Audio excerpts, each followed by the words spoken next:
Ẹ káàbọ̀ sí Mashola Gist TV, ẹ̀yin èèyàn lé èwo lẹ ṣé àlàáfíà ni ẹwà gbogbo lè ń kọ́ gist tẹ̀.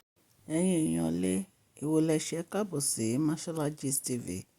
A kú ọjọ́ èní, ọjọ́ ayọ̀ ló máa jẹ́ fún wa o, ẹ kú ọ̀sẹ̀ tuntun.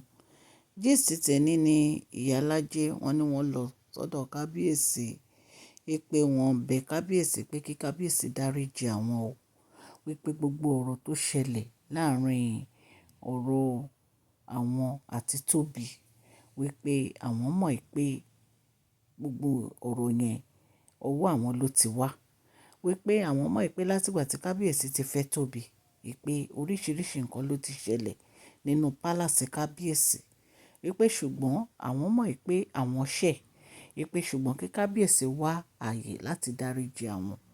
Wọ́n ní ìgbà tí Tóbi ń wá sí inú pálàsì kábíyèsí, wọ́n ní àwọn ò lérò pé bóyá kábíyèsí máa fẹ́ gẹ́gẹ́ bí ìyàwó ni. Ọ̀ǹtì ìgbà tí Tóbi ní òun náà fẹ́ di olórí ni àwọn ní pé òkè o, kí àwọn sọ fún kábíyèsí káwọn fi ràn lọ́wọ́ bóyá èyí ó máa yí ìgbésí ayé ẹ̀ padà. Wọ́n ní àwọn dẹ̀ gbé ìgbésẹ̀ yẹn.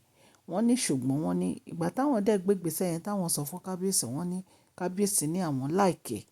Wọ́n ní bí ọ̀rọ̀ àwọn àti Tóbi ṣe wọ̀ nìyẹn.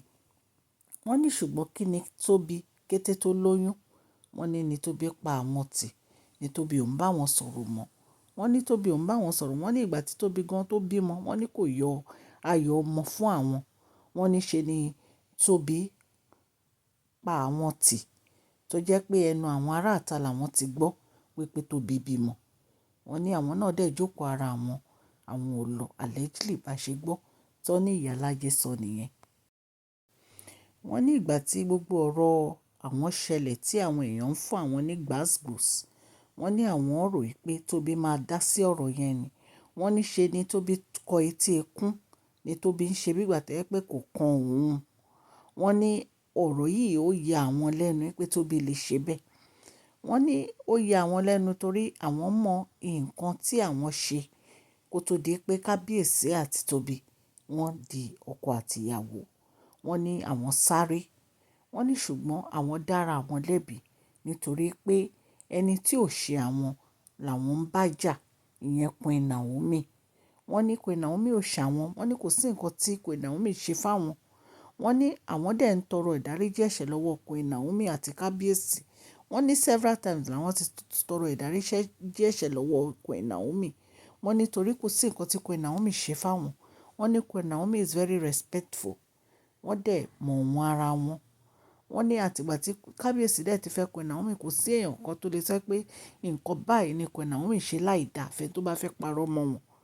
Wọ́n ní so nǹkan táwọn fi jẹ̀bi nìyẹn, táwọn fi ń tọrọ ìdáríjì ẹ̀ṣẹ̀ lọ́wọ́ kábíyèsí kí kábíyèsí dáríjì àwọn.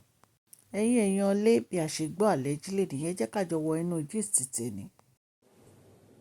Mashola Gist TV. Àtúndé, Mashola Gist TV.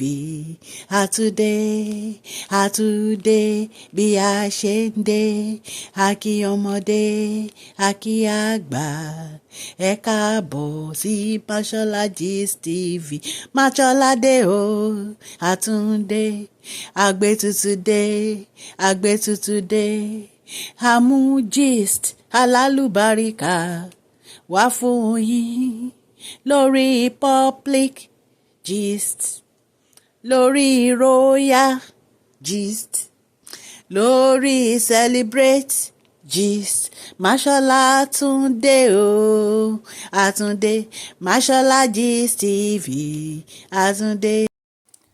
Ìyálájé tẹ̀síwájú wípé gbogbo nǹkan tí àwọn ṣe kí kábíyèsí fi orí jì àwọn, kí kábíyèsí má ro ìwà àwọn, wípé kì í ṣe pé bóyá àwọn mọ̀ọ́mọ̀ fẹ́ ṣe gbogbo nǹkan yìí, wípé ṣùgbọ́n àwọn mọ̀ pé àwọn jẹ̀bi, wípé gbogbo nǹkan tí àwọn ṣe lórí ọ̀rọ̀ Tóbi, àwọn mọ̀ pé àwọn jẹ̀bi torí kò yẹ kí àwọn ṣe bẹ́ẹ̀, wípé kò yẹ kí àwọn ṣe bẹ́ẹ̀, wípé nísìn àwọn àti Tóbi kò kì í sọ̀rọ̀ mọ́, wípé kì í bá wọn sọ̀rọ̀ mọ́, wípé láì ṣe Tóbi, láì ṣe nǹkan kan fún un, wọ́n ní kì í bá wọn sọ̀rọ̀ mọ́.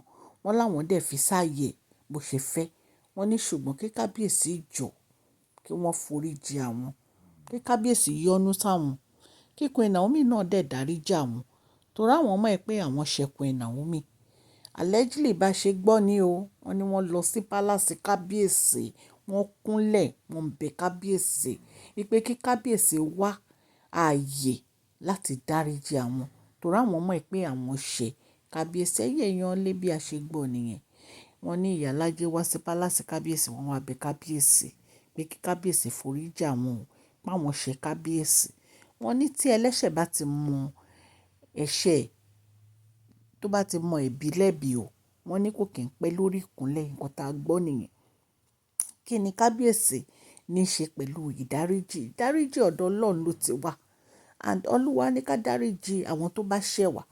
So èmi mọ̀ pé kábíyèsí ti dáríjì ìyálájé, wọ́n dẹ̀ ti move on pẹ̀lú life wọn. Ìtorí ẹ̀ lẹ fi rí àárín àwọn àti Queen Naomi tó jẹ́ pé ó strong nítorí pé ìfẹ́ àtọ̀run ni àwọn àti Queen Naomi ní sí ara wọn. Kò ń ṣe ìfẹ́ ẹ̀tàn, kì í ṣe ìfẹ́ ayé, kì í ṣe ìfẹ́ tó jẹ́ pé nǹkan báyìí ni wọ́n fi fẹ́ra wọn. Wọ́n fẹ́ra wọn láti inú ọkàn wọn ni. Nǹkan tí ẹ fi rí gbogbo àwọn olórí bó ṣe ń ṣe tó, tí wọ́n sáré kiri láti separate wọn tí wọ́n fi rí wọn separate nìyẹn. Nítorí pé wọn ò ro ibi sí èèyàn kankan. Ìtorí ẹ̀ ni ọwọ́ ayé ò fi tẹ̀ wọ́n. Ẹ̀yin èèyàn lé bí a ṣe gbọ́ gist àdíkà mú wá fún yín. Ẹ subscribe ó kẹ́dẹ̀ tẹ notification bell yín so that a bá ti post any gist ẹ máa rí. Òkè ní ọlá yín á máa lọ, ọlá yín ò ní lọ ìsàlẹ̀ láíláí. Please share this video, like and subscribe. God bless you.